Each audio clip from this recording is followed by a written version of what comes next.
How's it going, everyone? Hope you're all having a great day so far. It feels like an eternity since my last video, especially for those who follow the channel. It's been great having some time off to say the least, but I want to start getting back into the grind. I really appreciate the support from those who stuck around, and I'm glad I was able to find some time for this video. Anyway, with the Ancient Gods being out for a while, and with most of us understanding the lore, mechanics, and difficulty, I wanted to talk about what we could potentially expect to see in the second part of the DLC. Part 1 was definitely a challenge and allowed us to dig deeper into the lore and backstory for the Doomslayer. However, what will happen with the Dark Lord, and will we ever get to defeat him? Before I get going, if you're new here and love Doom and similar games, then be sure to subscribe and set up notifications to stay up to date with the channel. Doing so greatly helps out not only the channel, but my motivation to keep uploading videos. Alright, let's get started. At this point in time, we don't know a ton about the second part of the Ancient Gods, except that id Software is almost done with it, and that it will be the conclusion to the story between the Slayer and Samur from Doom 2016. A while ago, fans have been asking the devs, specifically Hugo Martin, about the battleground concept art showing a sentinel army, dragons, and ogre-looking creatures surrounding the Doomslayer. Hugo's response in a nutshell is that we will see all those things. If that is the case, then we should expect to see some kind of battle between the forces of good and evil in the final showdown between the Slayer and Davoth. At the end of part 1, the Slayer resurrects the Dark Lord by giving the Seraphs the life sphere that belonged to Davoth in the Luminarium. There we found out that Davoth had similar appearances to the Slayer and was even considered a Doomslayer among the denizens of Hell. A polar opposite of the Doomslayer and a primeval as well. Part 2 of the Ancient Gods will no doubt pick up right at the end of the first part in Urdak. We know that there will be 3 levels at least, and probably be packed full of challenges just like part 1. The first level may start with a cutscene of the Doomslayer and Davoth talking with each other. The Dark Lord may try to have the Slayer join sides with him, and knowing the Slayer, he will refuse. In doing so, the Dark Lord, now being in Urdak, and in control of his minions and having godlike powers, he will be too powerful for the Slayer at that moment. If there will be multiple levels, it wouldn't make sense to kill the Dark Lord right at the beginning. There needs to be some kind of rising action, and then at the climax of part 2, we will defeat him, or possibly not. In my opinion, I don't think we will be able to defeat him in part 2 of the Ancient Gods. Without a Dark Lord, how would Doom continue to exist for future titles? Yes, there are other lieutenants and leaders throughout the 9 circles of Hell, but the Dark Lord is the strongest and most feared of them all. He has also been part of the Slayer's journey ever since Doomguy's first encounter with the Dark Realm in the original games. Taking him out of the picture would almost make it pointless to fight the other leaders in Hell. With the death of the Dark Lord, all demons found outside of Hell would die, as they would be bound to the realm that they were initially created for. This was something mentioned by the intern right before fighting Samur.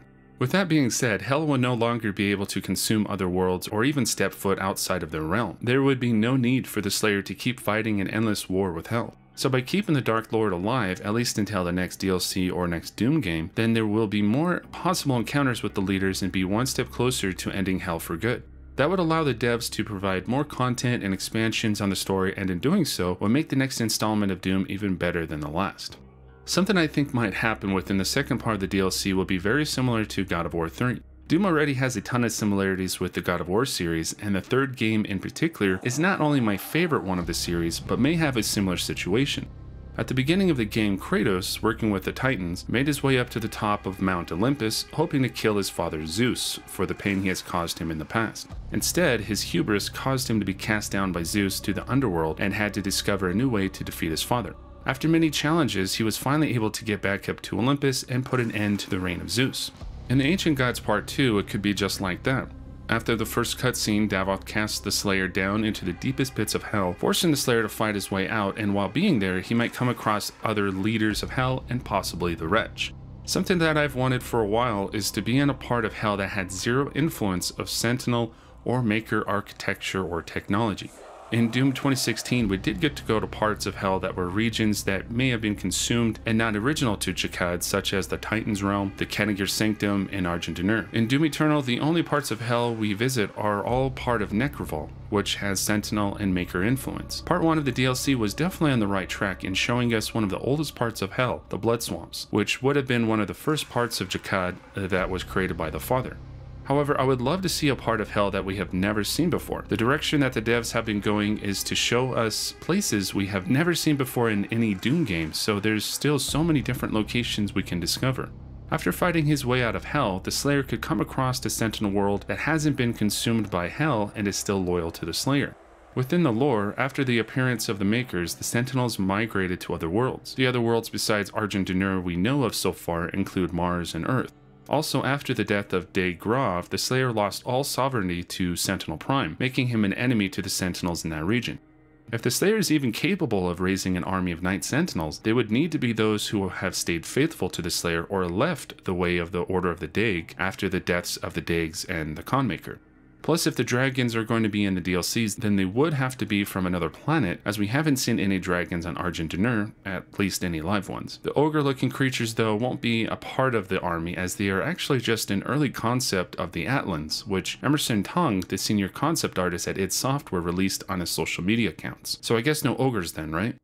The Slayer would then either take the army to Hell or Urdak for the battle. I'm thinking it might be an Urdak since Davoth always wanted to be an Urdak and have what the Makers have had ever since his creation.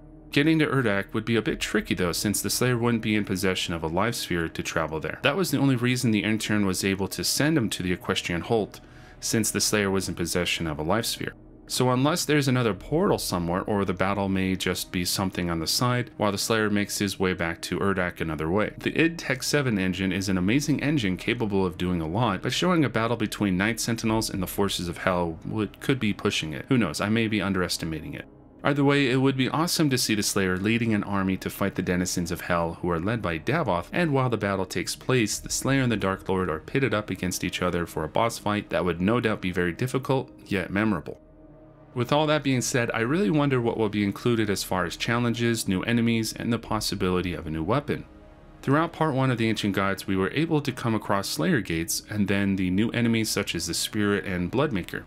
All of those really added to the challenge and forced players to use mods, weapons, and combos that they weren't used to. I myself had to get used to the microwave mod, other runes like Chrono Strike, and using more conventional weapons instead of plasma. The devs pushed us even more than the base campaign, and part 2 of the DLC would make part 1 look like a walk in the park. However, if that will be the case, then I think a new weapon will be much needed in the equation. Hugo Martin mentioned this in one of the latest streams of him playing Doom Eternal, that there will be a new weapon that will make you feel more powerful. I think the Demonic Crucible will be added into the mix, because there's no need for it in the Fortress of Doom anymore, and if Davoth gets possession of it, that would make it even harder for the Slayer to defeat him. The Sentinel Crucible won't be an option since the blade is still stuck in the Icon of Sin's head, and in order to recharge it, the Slayer would need to go back to Terras Nabad, which may be out of the way. The Crucible was the one thing I really wish I had in part 1. With the number of Barons and other super heavies found in each level, it would have been nice to avoid all those unnecessary deaths. If we are to come across even more challenging arenas and maybe even new enemies, then the BFG just won't cut it. Using the Crucible on later levels on the main campaign felt good and wasn't something you could overuse. If anything, it was helpful when you got surrounded by super heavies and didn't have any BFG rounds to use. Sometimes using it on a Tyrant is helpful when you already have to deal with multiple Barons. It could also be possible that the Demonic Crucible could act like the Marauder's Crucible, where he would throw an Argent Wave of some kind at the player, making it be like a mod of some sort. All in all, the Demonic Crucible would be great to use in part 2, or even the Betrayer's Crucible. The DLCs are not for the faint of heart and are mostly meant for those who want a challenge. Doom Eternal is by no means a game you can load up and relax while playing. It requires a lot of effort and concentration. When it comes to new enemies, part 2 of the Ancient Gods will provide some of the biggest challenges we have yet to face. One such enemy that a lot of fans have been wanting in part 2 is the return of the Chain Gunner. Under the Mayo had a recent video discussing the possibilities and used some fan art from Crom Carpenter's account on Twitter. One thing for sure is that Crom blew it out of the park with this concept. The Chain Gunner would fit perfectly within Doom Eternal and really change things up. I love the idea of him having the weak points, the purple goo launcher, Argent Baton, and dash boots among other things. The thought of him being a heavy demon would totally work out, and having him be an enemy that would want to keep his distance from the Slayer would push players to find a better strategy. The Chain Gunner would be resistant to lock-on rockets and the ballista, which would force players to use different combos and weapons. On top of that, they would be very hard to defeat when they are around other demons that pressure the players, such as Hell Knights and Prowlers. With the pressure demons closing in on the Slayer, the purple goo launcher could be added into the mix by forcing the player to move around differently. It could work much like the acid from the Cyber Mancubus, but instead of taking damage, it will just slow us down substantially. The purple goo's use in the game was more for a break in between combat. but now it could be used as a way to break up the flow of combat and make us do things differently. Hugo mentioned in the Cultist base stream that he wants us to be pushing a lot of buttons in part 2, basically meaning that combat is going to be way more intense and demanding. Definitely sweaty gameplay for sure. What do you guys think about the Chain Gunner? Do you think he will make an appearance, or what are some new enemies we could also encounter? Part 2 of the Ancient Gods is going to be the most difficult expansion I will ever play, and yet I can't wait for it. I enjoy being pushed to my limits when it comes to games, and because of that, I know that there's always room for improvement and of course replayability. Doom Eternal is a skill-based shooter, so it's all about mastering everything but still having a great time as well. I'm also excited for what we can expect to see in the showdown between the Dark Lord and the Slayer. It's been a long time coming.